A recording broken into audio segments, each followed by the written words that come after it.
Hi കുട്ടീസ്. അപ്പോൾ super കൊള്ളി കിട്ടിയിട്ടുണ്ടായിരുന്നു കേട്ടോ. അപ്പം നല്ല മഴയല്ലേ, അപ്പം നല്ല ചൂട് കൊള്ളിയും മീൻ കറിയും മീൻ വറുത്തതും കൂട്ടി കഴിക്കാനായിട്ട് ഭയങ്കര ടേസ്റ്റ് അല്ലേ. അപ്പോൾ കൊള്ളി വേവിക്കാമെന്ന് വിചാരിച്ചു.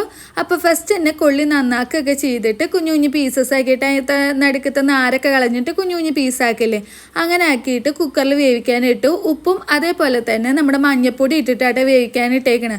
അപ്പോൾ കറക്റ്റ് ഒരു വിസിൽ വന്നാൽ നല്ല കൊള്ളിയാണെങ്കിൽ കറക്റ്റ് വെന്ത് കിട്ടും കേട്ടോ.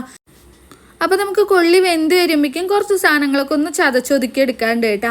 അപ്പോൾ ഫസ്റ്റ് തന്നെ തേങ്ങ ഇട്ടു. തേങ്ങ ഇല്ലാത്തൊരു കളിയില്ലല്ലോ, അപ്പോൾ തേങ്ങ ഇട്ടു. പിന്നെ കുറച്ച് കറിവേപ്പില, പിന്നെ കുഞ്ഞുള്ളി എടുത്തിട്ടുണ്ട്. അതേപോലെ തന്നെ നമ്മുടെ വെളുത്തുള്ളിയും കൂടി ഇട്ടിട്ടുണ്ട് കേട്ടോ. കാരണം കൊള്ളിക്ക് ഭയങ്കര ഗ്യാസ് അല്ലേ, അപ്പോൾ അത് പോകാൻ വേണ്ടിയിട്ടാണ്. അതേപോലെ കുറച്ച് ജീരകം കൂടി ഇട്ടിട്ടുണ്ട്. പിന്നെ പച്ചമുളക് ആഡ് ചെയ്തിട്ടുണ്ട്.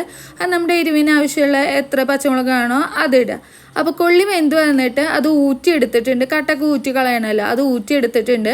അതിലേക്ക് നമ്മുടെ ഈ അരപ്പം കൂടി ഇട്ടിട്ട് ഒന്ന് മൂടി വെച്ചിട്ട് ഒന്ന് വേവിച്ചെടുത്തു കേട്ടോ. അങ്ങനെ അതിൻ്റെ പച്ചമണക്കം മാറി കഴിഞ്ഞ് കഴിഞ്ഞപ്പോൾ നമുക്ക് കുറച്ചധികം വെളിച്ചെണ്ണ തന്നെ ഒഴിച്ചു കൊടുക്കണം കേട്ടോ. വെളിച്ചെണ്ണ ഒഴിച്ച് കഴിഞ്ഞിട്ട് കുറച്ച് നേരം കൂടി മൂടി വയ്ക്കുക കേട്ടോ. അത് കഴിഞ്ഞ് കഴിഞ്ഞിട്ട് പിന്നെ തുറക്കുമ്പോൾ ഭയങ്കര മണമായിരിക്കും കേട്ടോ. പിന്നെന്താ, നമ്മൾ മീൻകറിയും മീൻ വറുത്തതും ഒക്കെ കൂട്ടിയിട്ട് അങ്ങോട്ട് കുശാലായിട്ട് കഴിക്കുക. ഒരു കട്ടൻ കാപ്പിയും കൂടി ഉണ്ടെങ്കിൽ സൂപ്പറാവും കേട്ടോ. അപ്പോൾ അത്രയേ ഉള്ളൂ, ബൈ.